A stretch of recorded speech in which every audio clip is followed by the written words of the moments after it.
రోజు మీతో చిన్న విషయం షేర్ చేసుకోవాలనిపించిందండి. మా తెలిసిన వాళ్ళకి ఒంట్లో బాలేదంటే హాస్పిటల్‌కి చూడడానికి వెళ్ళాం. వచ్చి వాళ్ళని పలకరించి వచ్చేటప్పటికి చాలా టైం అయిపోయింది. కర్రీస్ అయితే నేనేం వండలేదు కదా! దారిలో కర్రీ పాయింట్‌లో 2, 3 రకాల కూరలయి తీసుకొని వచ్చామనమాట.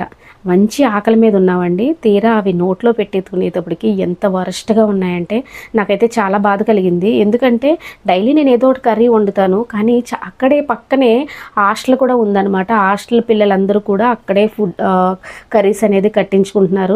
నేనైతే చాలా ఫీల్ అయ్యాను. హాస్టల్లో వాళ్ళకి ఆ ఫుడ్ నచ్చకే కదా ఎంతో కొంత వాళ్ళు పాపం ఇలా బయటకు వచ్చి ఉద్యోగాలు చేసిన వాళ్ళు కర్రీ పాయింట్‌లో తింటున్నారు. అలాంటప్పుడు వాళ్ళు కనీసం వాళ్ళ ఇంట్లో వండుకున్నట్టు కాకపోయినా ఏదో మంచి క్వాలిటీతోనన్నా ఇవ్వచ్చు కదండీ. ఊరికనే ఎవరు ఏం ఇవ్వట్లేదు కదా! ఇంత వరస్ట్‌గా ఇవ్వడం అనేది నాకు అస్సలు నచ్చలేదనమాట. సో మీ ఊర్లో కూడా కర్రీ పాయింట్స్ ఇలానే ఉంటాయా ఏంటో నాకు తెలీదు గానీ నేను తిన్న ఫుడ్ అయితే చాలా వరస్ట్‌గా ఉందనమాట.